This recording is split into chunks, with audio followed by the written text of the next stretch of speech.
Hello friends, नमस्कार, जय हिंद। मैं शयन जैन आज लेके आ रहा हूँ 11th क्लास मैथमेटिक्स का चैप्टर नंबर 1 एनसीईआरटी से, दैट इज सेट्स। दोस्तों, चैप्टर पढ़ने में मजा नहीं आया तो बिल्कुल बताइएगा। मेरी गारंटीड है कि you will love this chapter, you will love studying this chapter. इस चैप्टर को हम बहुत ही कम ड्यूरेशन के अंदर, बहुत ही फिनिशिंग के साथ में आप लोगों तक लेके आए हैं। तो ध्यान से बने रहिए और कोशिश करिए कि आपको इसका हर एक पॉइंट क्लियर हो। ठीक है। तो दोस्तों, ये पार्ट 1 वीडियो है। इसके बाद एक पार्ट 2 वीडियो आएगा जिसके अंदर हम इसके कुछ न्यूमेरिकल्स भी देखेंगे। तो पार्ट 1 में थ्योरेटिकल पार्ट और लॉजिकल बेस्ड कंटेंट रहेगा। ठीक है दोस्तों। तो सबसे पहले, who is the crazy brain behind this chapter. इस चैप्टर के बिहाइंड क्रेजी ब्रेन कौन है? That is German mathematician, name is George canter. तो जॉर्ज कैंटर, आप लोग स्क्रीन पे देखिएगा, आपके सामने दिखता रहेगा सब कुछ। जर्मन मैथमेटिशियन जॉर्ज कैंटर, क्या हुआ एक बार जब they are working on trigonometric series, trigonometric series में उनको लगा कि यार एक सेट ऑफ वैल्यूज मिल रही है। अब बार बार उन वैल्यूज को कहाँ पे मैनेज करें, कैसे लिखे, तो उन्होंने इस चैप्टर का वहां पे डेफिनेशन दे दिया। क्या? कि all data which are related to each other, या फिर we can say set of all data of single type. ठीक है। एक ही वेराइटी के सारे डेटा को इकट्ठा करा, उसको नाम दे दिया सेट। हाँ जी, ध्यान से इस वर्ड को प्रोनाउंस करें, अर्थ का अनर्थ ना हो जाए। All data of single type is called set. ठीक है। हम दोस्तों सेट रिप्रेजेंट कैसे करते हैं, लिखते कैसे हैं? सबसे पहले सेट जो आप यूज करेंगे, पूरा एक एलिमेंट्स को करली ब्रैकेट्स के फॉर्म में आप अंदर एलिमेंट्स लिख देंगे, कॉमा कॉमा लगा के। बट वो सेम टाइप होना चाहिए, that should be remembered. For example, आप यूज कर लीजिए a set of vowel AEIOU, या फिर आप यूज कर लीजिए a set of natural numbers 1 2 3 4 5 dot dot dot. तो इस तरह से आप जब सारे एलिमेंट एक टाइप के इकट्ठे करके एक किसी ब्रैकेट के अंदर क्लोज करके रख देते हैं, डेट इज कॉल्ड सेट। ठीक है। अब सेट भी फ्रेंड्स हमारे लिखने के तरीके पे डिपेंडेंट होता है। जैसे अगर हम किसी सेट का नाम लिखना चाहते हैं तो उसको हम कैपिटल लेटर से रिप्रेजेंट करेंगे। Whereas if you want to write the elements of this set, तो हम उसको स्मॉल लेटर के साथ रिप्रेजेंट करेंगे। तो that point should be carefully understood. ठीक है। नेक्स्ट मूव करते हैं हम। There are two types of sets, representation of set बोलते हैं इसको। तो हमारे जो दोनों टाइप ऑफ रिप्रेजेंटेशन है, आप स्क्रीन पे देखते जाइएगा किस किस तरह के। फर्स्ट है दोस्तों रोस्टर फॉर्म। रोस्टर फॉर्म में आप अपने एलिमेंट्स को डायरेक्ट कॉमा लगा लगा के सारे एलिमेंट्स मेंशन कर सकते हैं। And second is set builder form. तो सेट बिल्डर फॉर्म के अंदर क्या होता है, आपको एक इक्वेशन या कंडीशन के फॉर्म में अपनी वैल्यू लिखनी होती है। एक एग्जांपल लेते हैं। हमने 5 नंबर लिए 1 2 3 4 5, स्टार्टिंग के 5 नेचुरल नंबर्स। दोस्तों, इन 5 नेचुरल नंबर्स को आप सेट बिल्डर फॉर्म में कैसे लिखेंगे? X is such that x is a natural number और एक्स की वैल्यू लाई करेगी 1 से लेकर 5 तक। जैसा लिखेंगे एक्स, बीच में एक तरफ लेफ्ट हैंड साइड में हम लिखेंगे 1 और राइट हैंड साइड में लिखेंगे 5, और साइन लगा देंगे लेस देन इक्वल्स टू। ठीक है। Means 1 is less than equals to x, less than equals to 5। तो इस तरह से हम सेट बिल्डर फॉर्म में अपने सेट को रिप्रेजेंट कर सकते हैं। तो रोस्टर और सेट बिल्डर फॉर्म दोनों का एग्जाम्पल स्क्रीन पे दिया हुआ है, आप लोग स्क्रीन को केयरफुली देखते रहिएगा। तो रोस्टर फॉर्म और सेट बिल्डर फॉर्म दोनों ही टाइप के रिप्रेजेंटेशन होते हैं सेट। तो जनरली हमको फर्स्ट एक्सरसाइज में इस टाइप के क्वेश्चन मिलते हैं कि convert this into roster form, और सेट बिल्डर से फिर अब रोस्टर से फिर सेट बिल्डर में कन्वर्जन करिए। तो इस तरह का हमको कंटेंट हमारे चैप्टर नंबर फर्स्ट की एक्सरसाइज नंबर फर्स्ट सेकेंड में देखने को मिलता है। ठीक है फ्रेंड्स, थोड़ा सा मैं आगे बढ़ाता हूँ आपको कि किस तरह के सेट्स जनरली इस चैप्टर में यूज होंगे। तो सबसे पहले आप देखेंगे तो हमारे पास सेट ऑफ नेचुरल नंबर्स हो सकता है, जिसको हम कैपिटल N से रिप्रेजेंट करेंगे। हमारे पास सेट ऑफ इंटीजर्स हो सकता है, जिसे हम कैपिटल Z से रिप्रेजेंट करेंगे। हमारे पास कैपिटल R हो सकता है, जो सेट ऑफ रियल नंबर्स होगा। और हमारे पास Q हो सकता है capital, which is called set of rational numbers. तो ये 4 वेराइटी ऐसी है जो सबसे ज्यादा सेट चैप्टर में यूज होने वाली है आप लोगों को। एक बात और ध्यान रखिएगा, इनमें प्लस लगा के भी आ सकते हैं, जैसे R+N+Q+। तो इसका मतलब पॉजिटिव वैल्यूज सारी में। ठीक है। तो ये हुआ हमारा मोस्टली यूज्ड सेट के बारे में डिस्कशन। आगे बढ़ते हैं। We have types of sets. तो there are almost 8 varieties of set which are we are going to study. The very first variety is called empty set और नल सेट। जी हाँ, empty set और null set represent करने का एक छोटा तरीका है, आप उसको फाई से रिप्रेजेंट करेंगे। एक सर्कल बनाइए और उसके ऊपर एक लाइन डाल दीजिए, तो इट इज कॉल्ड फाई। तो इसको फाई से रिप्रेजेंट किया जाता है। एक और तरीका होता है, आप कॉमन जो अपने करली ब्रैकेट्स होते हैं, सॉरी जो करली ब्रैकेट्स होते हैं, उन करली ब्रैकेट्स को ओपन और क्लोज करके लिख दीजिए, बीच में कोई एलिमेंट मत रखिएगा, तो that is called empty set या नल सेट। ठीक है, तो ये हमारी स्टार्टिंग की वेराइटी हुई। सेकेंड वेराइटी में हमारे पास आते हैं फाइनाइट एंड इनफाइनाइट सेट। दोस्तों फाइनाइट सेट में क्या होता है, फाइनाइट सेट के अंदर there are finite number of elements. Finite मतलब जिसमें कहीं पे एक स्टेबिलिटी आ जाती है ना, सिचुएशन आ जाता है।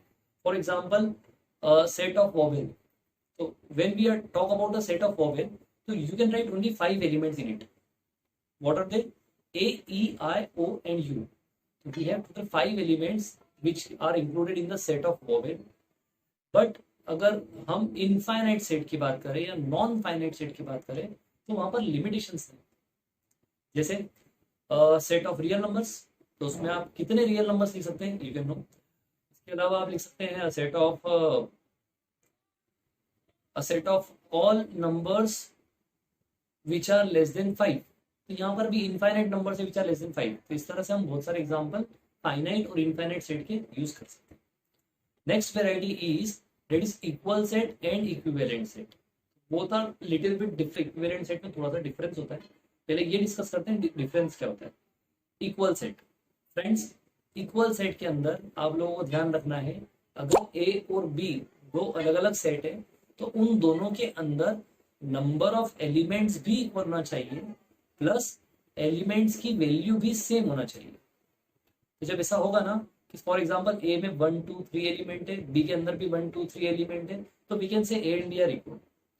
बट इक्विवेलेंट सेट की बात करते हैं, इक्विवेलेंट सेट में दोस्तों ऐसा नहीं होता। इसके अंदर सिर्फ एक ही कंडीशन अप्लाई होती है, that is number of element should be same. अगर दोनों के अंदर नंबर ऑफ एलिमेंट सेम है तो वो इक्विवेलेंट है। ठीक है, आपको ये नहीं देखना है कि either both the values are same और नॉट। ठीक है, तो उनकी हमको अंदर के एलिमेंट्स की वैल्यू पे फोकस नहीं करना है, we have to focus only on the number of elements. For example there is a set A जिसके अंदर 3 एलिमेंट है, where we have set B जिसके अंदर अगले 3 एलिमेंट है, तो बोथ सेट्स आर इक्वल। कैसे? उसके अंदर 3 एलिमेंट सेट है, तो they are equivalent, sorry they are equivalent. Next we are moving towards the type of sets. तो टाइप ऑफ सेट्स में आप सुपर सेट सबसेट को भी ले सकते हैं। अब सुपर सेट सबसेट क्या होता है, देखिए मैं इसको एक्सप्लेन करने के लिए आसान तरीका निकालता हूँ। Father set is called super set, where is baby set is called subset. For example we have a set A, और उस ए सेट के अंदर 5 एलिमेंट है, 1 2 3 4 5। ठीक है, where is we have set B जिसके अंदर 2 एलिमेंट है, 1 2। तो फ्रेंड्स ए को हम बोलेंगे सुपर सेट और बी को हम बोलेंगे सबसेट ऑफ ए। सिमिलरली अगर सेट में हमारे पास एक सी है जिसके अंदर 2 एलिमेंट है, 2 3, तो सी इज ऑल्सो सबसेट ऑफ ए। ठीक है, क्योंकि ए के अंदर वो सारे एलिमेंट्स है जो सी के अंदर भी है। ठीक है, तो जो छोटा सेट होता है, जो बेबी सेट होता है, उसको हम बोलते हैं सबसेट, और मेरे जो बड़ा सेट होता है उसको हम बोलते हैं फादर सेट। ठीक है, तो ये भी वेराइटी याद रखनी है, that is super set and subset. उसकी अगले वेराइटी में आते हैं power sets. Power set is very important for exam point of view. Exam में पावर सेट के क्वेश्चन बहुत फ्रिक्वेंटली पूछे जाते हैं। देखिए कितना इजी होता है। सपोज मेरे पास एक सेट है ए जिसके अंदर 3 एलिमेंट है, 1 2 एंड 3। दोस्तों जब अगर हमको मालूम है कि सेट में कौन कौन से एलिमेंट है, तो हम ये आइडेंटिफाई कर सकते हैं कि हमारे पास कितने एलिमेंट पावर सेट में। एक सिंपल सा फॉर्मूला है, that is 2 to the power n। तो जब आप ये 2 टू द पावर n वाला लॉजिक लगाएंगे, तो you will get the total number of elements available in the power set of any set. जैसे ए सेट के अंदर मैंने कहा था 3 एलिमेंट है, तो आपके टोटल नंबर ऑफ एलिमेंट्स कितने होंगे पहले ये आइडेंटिफाई करें। तो 2 to the power n that is 2 to the power 3। तो 2 की पावर 3 कितना? 8। परफेक्ट। 2 की पावर 3 8 होता है, तो देयरफॉर हमारे पावर सेट में इस बार 8 एलिमेंट्स होंगे। कौन कौन से? हर पॉसिबल सेट को हम पावर सेट में लिखेंगे। Power set is basically a collection of all the subsets of a set, all possible subsets of a set। First element दोस्तों इस सबसेट, इस पावर सेट का होगा 5। 5 इसलिए क्योंकि हर नल सेट जो भी होते हैं हमारे, एम्प्टी सेट जो भी होते हैं हमारे, वो हर सेट के सबसेट्स होते हैं। ठीक है, तो ये एक पॉइंट आपको नोट कर लेना चाहिए, स्टार लगा के या हैशटैग लगा के लिख लो कि null set is a subset of all possible sets. ठीक है, तो फर्स्ट एलिमेंट हो गया 1 5, सेकेंड एलिमेंट दोस्तों 1, थर्ड एलिमेंट 2, फोर्थ एलिमेंट 3, तीनों अलग अलग। और सेट, सेट के अंदर लिखेंगे 1, सेट के अंदर लिखेंगे 2, सेट के अंदर लिखेंगे 3, टोटल 4 हमारे हो चुके हैं। अगले 4 देखते हैं। अगले 4 में इस बार 2 एट अ टाइम लेता हूँ मैं, 1,2, 2,3 एंड 3,1 और 1,3, तो टोटल हो चुके हैं 7 एलिमेंट। और जो लास्ट वेराइटी है 8th वाली, उसके अंदर फ्रेंड्स तीनों को एक साथ ले लीजिए 1,2,3, मतलब 1,2,3 is also a subset of capital set A, जिसके अंदर एलिमेंट्स है 1,2,3। ठीक है, तो इस तरह से टोटल 8 हमारे पास सबसेट के अंदर एलिमेंट्स बनेंगे, पावर सेट के अंदर एलिमेंट्स बनेंगे।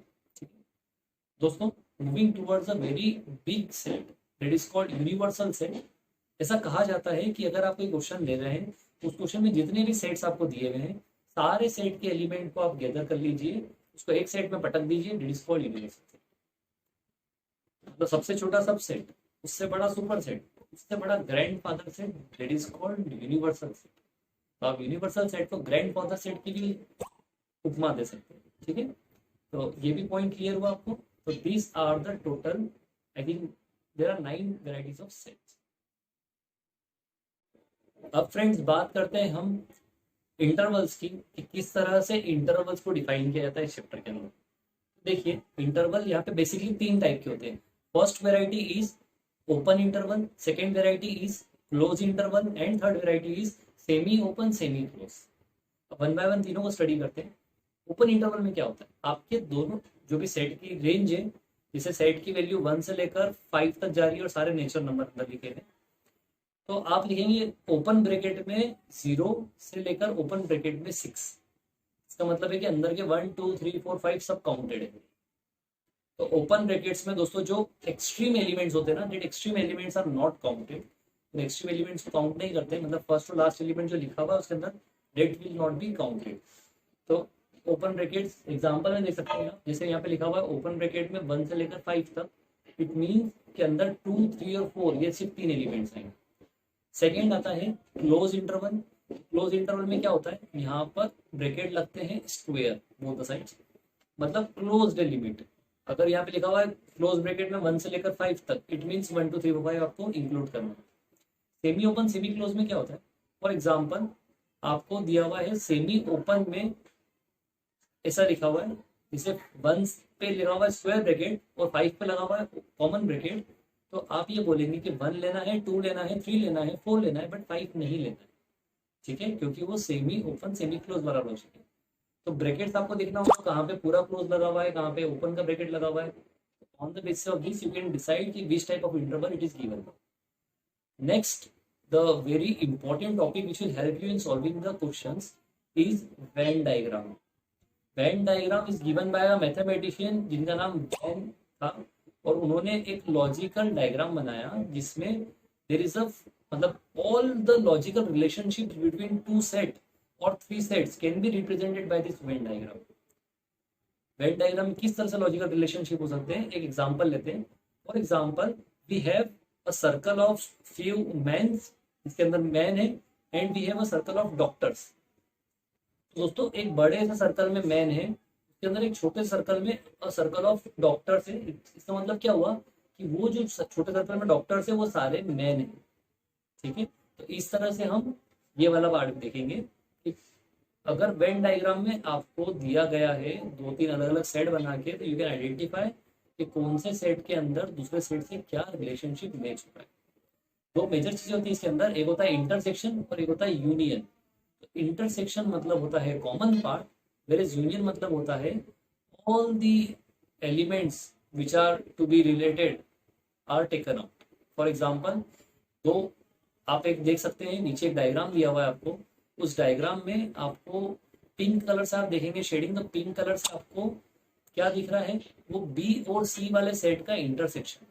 ये जो पिंक कलर से दिख रहा है ना लास्ट में, that is an intersection between B and C. Common region है बी और सी का। पर अगर मैं पूरे बी सर्कल को और पूरे सी सर्कल को पूरा शेड कर देता हूँ, तो that is called union of B and C.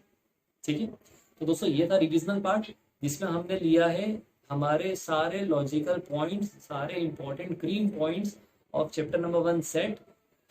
Next part आपके सामने मैं बहुत जल्दी लेके आऊंगा जिसमें हम देखेंगे उसके न्यूमेरिकल पार्ट, या किस तरह से सेट के क्वेश्चंस को सॉल्व किया जाता है। तो कंटेंट हमारा थोड़ा सा NCERT R D Sharma based रहेगा, तो उसके लिए भी बने रहिएगा। We will have a close meeting once again. Thank you for watching.